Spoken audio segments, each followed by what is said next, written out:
Cold billionaire CEO fired young Maid. She revealed she was pregnant with his baby son. Hello everyone, and welcome back to Romance Rewind Stories. Before we dive into today's incredible story, I have a small favor to ask. If you're enjoying these heartwarming tales, please hit that subscribe button and turn on the notification bell so you never miss our latest uploads. It's quick, it's free, and it's the best way to support us in bringing you more emotional romance stories. And here's something I'd love to know. Where are you watching from today? Drop your city or country in the comments below. I always enjoy seeing our amazing community from around the world. Oh, and if this story touches your heart, don't forget to hit the like button. It really helps us grow and reach more people who love these kinds of tales. Now let's get into today's story. Cold billionaire CEO fired young Maid. She revealed she was pregnant with his baby son. The termination letter was printed on expensive letterhead and delivered with zero compassion. Miss Lucia Reyes, your employment as household staff at the Thornwell estate is hereby terminated effective immediately. Please collect your final paycheck from accounting and vacate the premises by 5 p.m. today. Dante Thornwell, estate manager. Lucia stared at the letter, her hands trembling, her heart hammering in her chest. Fired. After 2 years of impeccable service, of working 12-hour days, keeping Dante Thornwell's massive estate spotless, of never complaining about the impossible standards or the cold indifference of the man who employed her, she was being dismissed like she was nothing. The timing couldn't be worse. Lucia was 8 weeks pregnant with Dante Thornwell's baby. It had happened 3 months ago during the charity gala Dante had hosted at the estate. Lucia had been working late, cleaning up after the event, when she'd found Dante in the library, drunk and devastated. His business partner had betrayed him that day, stolen technology worth millions, and Dante, who never showed emotion, who was known throughout Boston as the Ice King CEO, had been broken. Lucia should have left him alone, should have finished cleaning and gone home. Instead, she'd stayed, brought him coffee, listened when he talked about betrayal and loneliness and the weight of running a $10 billion tech empire at age 40 with no one to trust. And somehow, in the vulnerability of that night, something had happened between them. It wasn't supposed to mean anything. Dante had made that clear the next morning when he'd looked at her with cold, distant eyes and said, "Last night was a mistake. It won't happen again. We don't speak of this." Lucia had nodded, swallowed her hurt, and gone back to being invisible. Now, 8 weeks later, she was pregnant and fired, and Dante Thornwell had no idea he was about to become a father. Lucia found him in his home office, a massive room of dark wood and floor-to-ceiling windows overlooking the estate's gardens. He was typing on his computer, not even looking up when she knocked. "Mr. Thornwell, I need to speak with you. If this is about the termination, it's non-negotiable. The estate is being renovated. I'm letting go of all household staff. You'll receive a generous severance. I'm pregnant." That got his attention. Dante's fingers froze on the keyboard, his steel-grey eyes snapping to her face with an intensity that made her step back. "Congratulations, that has nothing to do with your employment. It has everything to do with it because the baby is yours." The silence that followed was deafening. Dante stood slowly, his 6'3" frame intimidating even across the room. "That's impossible. We used protection. Protection fails. I'm 8 weeks pregnant. I took 3 tests. They're all positive, and you're the only person I've been with in over a year. So yes, Mr. Thornwell, this baby is yours." "You're lying. This is some scheme to extort money from me. I've seen this tactic before, women claiming paternity to secure payouts from wealthy men." The accusation felt like a slap. Lucia had expected denial, maybe even anger, but not this cold dismissal of her character. "I'm not lying, and I don't want your money. I just thought you deserved to know that you're going to be a father. But clearly that was a mistake. I'll see myself out." She turned to leave, but Dante's voice stopped her. "Wait, if you're telling the truth, I need proof. I want a paternity test." "You can have one after the baby is born. Until then, believe me or don't. It doesn't change reality." Lucia's voice cracked despite her attempt at strength. "I'm 23 years old, Mr. Thornwell. I work 3 jobs to send money home to my family in Mexico. I'm not some gold digger looking for a payout. I'm just a woman trying to survive who happened to make the mistake of being kind to you on the worst night of your life. And now I'm pregnant, fired, and talking to a man who looks at me like I'm a liar and a con artist. So excuse me if I don't want to continue this conversation." This time, when she walked away, Dante didn't stop her. 3 months later, Lucia was barely surviving. Her other 2 jobs, waiting tables and working retail, barely covered rent on the tiny studio apartment she'd moved into after leaving the estate. Morning sickness had made the first trimester brutal, and she'd lost weight she couldn't afford to lose. She was stocking shelves at the grocery store where she worked when she saw him. Dante Thornwell, in an expensive suit, looking completely out of place among the produce section, staring at her with an expression she couldn't read. "Miss Reyes, we need to talk. I'm working, and we said everything that needed saying 3 months ago. I've had you followed." Lucia's head snapped up. "You what?" "I hired an investigator to verify your story, to see if you were meeting with lawyers or trying to sell stories to tabloids, to determine if your pregnancy claim was legitimate." Dante's voice was flat, clinical, like he was discussing a business transaction. "The investigator confirmed you're pregnant. Approximately 20 weeks now. You're working 2 jobs despite obvious health struggles. You send 70% of your income to your family in Mexico. You haven't contacted any media outlets or attorneys. You haven't told anyone the father's identity. In short, Miss Reyes, everything you told me was true. Congratulations on your detective work. Now leave me alone. I have shelves to stock. I want to be involved in the pregnancy, in the baby's life." Lucia laughed bitterly. "Now you want to be involved? After calling me a liar and extortionist? After having me followed like a criminal? Mr. Thornwell, you made it clear you wanted nothing to do with me or this baby. That hasn't changed, just because your investigator confirmed I'm not a con artist. I was wrong. About you. About the situation. Lucia, I've spent 3 months trying to convince myself you were lying, because the alternative, that I got someone pregnant during a moment of weakness and then fired her, made me the villain. But you're not lying. This baby is mine, and I want to take responsibility. I don't need your money. You're working 2 jobs while pregnant. You've lost weight. You're clearly struggling. So yes, you need help, and I'm offering it. Not as charity, but as the father of your child. Please, let me help." Something in his voice, not quite desperation but close, made Lucia pause. She studied his face, looking for deception, for the cold CEO who'd dismissed her. What she saw instead was guilt, heavily worn, and something that might have been fear. "What exactly are you offering?" "Move back into the estate. The renovations are complete. You'll have your own suite. Not servant quarters, an actual guest suite. Full medical coverage for you and the baby. Anything you need, it's yours. In exchange, I ask only that you let me be present for doctor appointments and be involved in decisions about the baby. No strings, no obligations beyond that."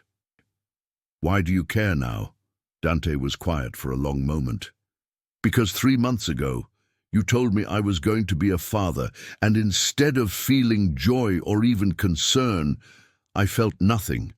I accused you of lying, fired you, and convinced myself you were just another person trying to use me. But Lucia, the truth is, I was terrified. I'm 40 years old. I've spent 2 decades building an empire and 0 time building relationships. I don't know how to be a father. Don't know how to be anything other than the cold CEO everyone expects. You offering me kindness that night. It was the first genuine human connection I'd had in years, and I ruined it by panicking. I want to make that right.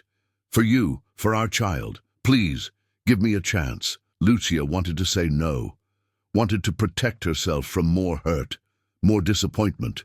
But she looked at her swollen feet in cheap shoes, thought about the medical bills accumulating and the fear of giving birth alone, and made a decision. Okay, I'll move to the estate. But Mr. Thornwell, I need boundaries. I'm not your maid anymore. I'm the mother of your child. You treat me with respect, or this arrangement ends. Understood. And Lucia, call me Dante. We're having a baby together. We should at least use first names. Moving back to the estate was surreal.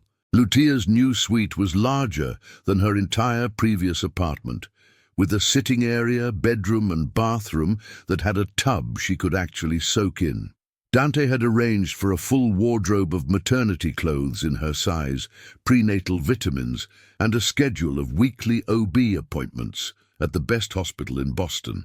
This is too much, Lucia protested when she saw the nursery he'd had designed.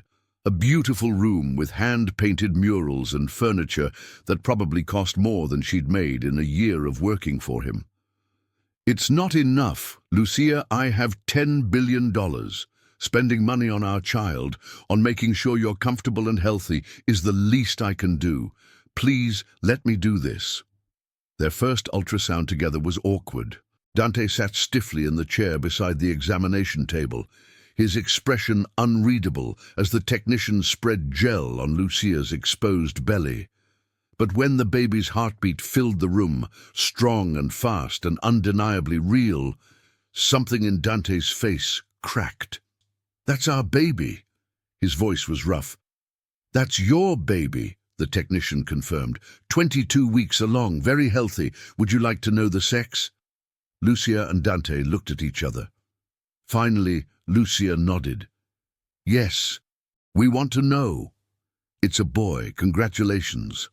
"A son." Lucia watched Dante's reaction, saw his hand move unconsciously toward the screen, saw his eyes fill with something that looked like wonder and terror in equal measure. "A son," he repeated quietly.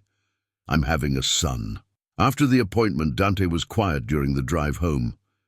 Finally, as they pulled up to the estate, he said, "My father was abusive, physically, emotionally. He died when I was 15 and I felt relieved.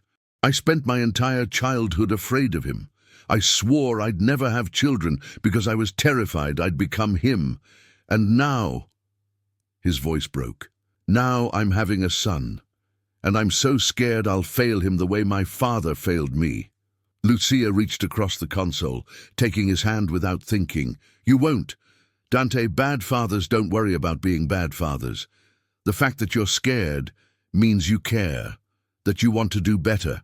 That's what matters. What if caring isn't enough? What if I'm too damaged, too cold, too much like him? Then we figure it out together. Dante, I didn't plan this pregnancy any more than you did. I'm terrified too. I'm 23, working minimum wage jobs, about to become a single mother. But I'm trying. We're both trying. That has to count for something." He squeezed her hand gently. "Thank you for giving me this chance, for not giving up on me even though I gave you every reason to." Over the next 4 months, something unexpected happened. Dante and Lucia became friends. He'd join her for meals, initially awkward but gradually more comfortable. They'd watch movies in the estate's theater, Dante admitting he'd never seen most classic films because he'd spent his 20s and 30s working 80-hour weeks. "You've never seen The Princess Bride?" Lucia asked one evening, incredulous. "That's criminal. We're watching it right now. I have quarterly reports to review." "The reports can wait. This baby is going to need a father who knows the classics. Consider this educational." Dante watched her more than the movie, Lucia noticed. Watched the way she laughed at the funny parts, the way her hand rested protectively on her growing belly, the way she'd explained cultural references he'd missed by being too busy building an empire to actually live. "You're happy," he observed during a particularly funny scene. "Even with everything, the pregnancy, being here with me, all the uncertainty, you're happy." "I am. This baby, he wasn't planned, but he's mine. Ours. That's worth being happy about, don't you think? I'm starting to think so. The turning point came during Lucia's third trimester. She'd been cleaning up after dinner, insisting on helping despite Dante hiring actual staff, when she felt a sharp pain in her abdomen. The glass she'd been holding shattered on the tile floor. "Lucia!" Dante was at her side, instantly, his arms supporting her. "What's wrong?" "Pain. Sharp. Something's wrong with the baby." Okay, we're going to the hospital right now. Can you walk?" "I think so." Another pain, worse this time, made her cry out. Dante didn't hesitate. He lifted her carefully, cradling her against his chest, and carried her to his car. He drove with one hand, the other holding hers tightly, his voice steady despite obvious fear as he talked to her. "You're going to be okay. The baby's going to be okay. I've got you, Lucia. I've got you both." At the hospital, doctors determined it was Braxton Hicks contractions. Painful but not dangerous, her body preparing for labor. But the fear in those moments, the absolute terror of losing their son, had changed something fundamental between them. That night, after they returned home and Lucia was resting in bed, Dante sat beside her and said quietly, "When I thought we might lose him, lose our son, I realized something. I'm not doing this because I have to or because it's the responsible thing. I'm doing this because I want to. I want to be his father, want to be present for every moment, want to teach him things and protect him and love him the way my father never loved me. And Lucia," he took a shaky breath, "I want to be with you. Not as obligation or arrangement, but as a family, real family. Dante, let me finish. I'm not good with emotions. I've spent 40 years building walls, and I don't know how to tear them down. But you make me want to try. You see past the cold CEO to who I actually am underneath. You gave me kindness when I deserved nothing. You're carrying my son and somehow still find reasons to smile. I'm falling in love with you, Lucia.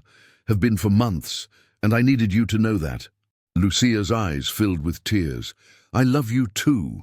I've been trying not to because this situation is so complicated, and I was scared you'd never see me as anything more than the maid you got pregnant. But Dante, I love you. The real you, not the Ice King everyone fears, but the man who watches movies he's never seen because I tell him it's important, who reads pregnancy books and asks questions at doctor appointments, who carried me to the car when I was in pain and told me everything would be okay. That's who I love. Then let me love you back.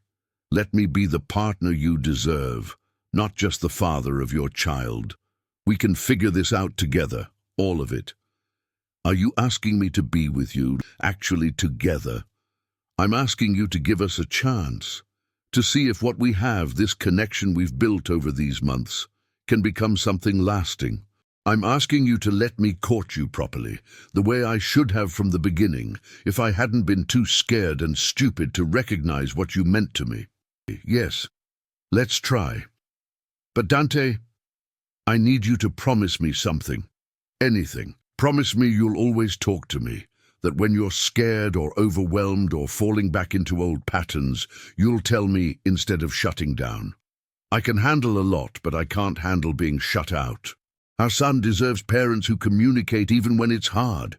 I promise. And Lucia, you deserve a partner who sees you, values you, treats you like the incredible person you are. I'll spend the rest of my life trying to be that person. Their son, Sebastian Dante Thornwell, was born 6 weeks later on a rainy October morning. Dante held Lucia's hand through 12 hours of labor, never leaving her side, talking to her through the pain, telling her how strong she was, how proud he was, how much he loved her. When Sebastian finally arrived, 7 pounds, 8 ounces, with a strong cry and his father's grey eyes, Dante cried, actually cried, tears streaming down his face as he held his son for the first time. "He's perfect," Dante whispered. "Lucia, he's absolutely perfect. Thank you. Thank you for giving me this gift. For giving us this gift. We made him together. That's what makes him perfect." They married quietly 6 months later in the estate gardens, with baby Sebastian as the only witness besides the officiant and Lucia's family who'd flown in from Mexico. It wasn't the society wedding Dante's status might have demanded, but it was real and meaningful, and exactly what they both wanted. During the vows, Dante said, "Lucia, you came into my life as my maid, and I treated you like you were invisible. Then you became the mother of my child, and I treated you like you were a liar. But you never gave up on me. You showed me kindness when I deserved judgment. You loved me when I was still learning how to love. You gave me Sebastian, but more than that, you gave me a real family built on trust and communication and genuine affection. I promise to spend every day earning your love, to be the partner you deserve and the father Sebastian deserves, to never take either of you for granted. You saved me, Lucia, from loneliness, from coldness, from becoming the man my father was." "Thank you," Lucia replied, tears streaming down her face, "for having the courage to change, for admitting you were wrong and working to be better, for loving our son so fiercely, for seeing me not as the poor maid or the woman you got pregnant, but as your equal and your partner. You gave me a home, Dante, not this estate. You are my home. You and Sebastian. That's all I need." 5 years later, Lucia stood in the nursery, now decorated with space themes because Sebastian was obsessed with astronauts, watching Dante read their son a bedtime story. His voice was gentle, patient, nothing like the cold CEO who'd fired her all those years ago. "Dad, tell me again about the night you and Mama met," Sebastian said sleepily. Dante glanced at Lucia, standing in the doorway, and smiled. "Your Mama was kind to me on a night when I was very sad. She showed me that being strong doesn't mean being alone. And because of her kindness, everything changed. I became a better person. We fell in love. And then the most amazing thing happened. We had you. Was it love at first sight? No. It was love built over time, through challenges and mistakes and learning to trust each other. The best kind of love, the lasting kind." Sebastian yawned. "I'm going to find that kind of love someday." "You will. And your mama and I will be here to help you recognize it when you do." After Sebastian fell asleep, Dante found Lucia in their bedroom. He asked about how we met again. That's the 3rd time this week. He loves the story, the maid and the CEO. It's like a fairy tale to him. It's a fairy tale to me too, though a messy one where the prince was an idiot who had to grow up before getting his happily ever after. Dante pulled her close. "I love you, Lucia Thornwell. Still can't believe you gave me a second chance after how I treated you. 3rd chance, technically. You messed up multiple times. Fair point. Good thing you're patient with emotionally stunted billionaires. Good thing you learned to be more than that." Lucia kissed him softly. "I love you too. All of you, the brilliant CEO, the devoted father, the man who still watches terrible movies with me because he knows they make me happy. That's who you are now. That's who I fell in love with. Our son is going to have sisters or brothers someday. I'm not done building our family." Is that a proposal for more children or a warning? It's a promise. You, me, Sebastian, and however many more kids we decide to have. That's my happily ever after. That's all I want. Then I guess we'd better get started on that family expansion. I thought you'd never ask, because sometimes the person who fires you becomes the person who loves you most. Sometimes an unexpected pregnancy becomes the catalyst for transformation. And sometimes being kind to a cold billionaire on his worst night leads to marriage, a son, and the discovery that love isn't about perfection. It's about two flawed people choosing each other again and again and building something beautiful from the messiest of beginnings. And that's where our story ends today. What did you think? Did Dante and Lucia's story of second chances and unexpected family touch your heart? Let us know in the comments what your favorite moment was. If you enjoyed this story, we have so many more waiting for you. Check out our playlist for more heartwarming romance tales that will make you believe in love all over again. Don't forget to subscribe, hit that notification bell, and give us a thumbs up. Your support means everything to us. Until next time, keep believing in love, keep believing in second chances, and remember, the best stories are the ones that remind us we all deserve our happily ever after. See you in the next story.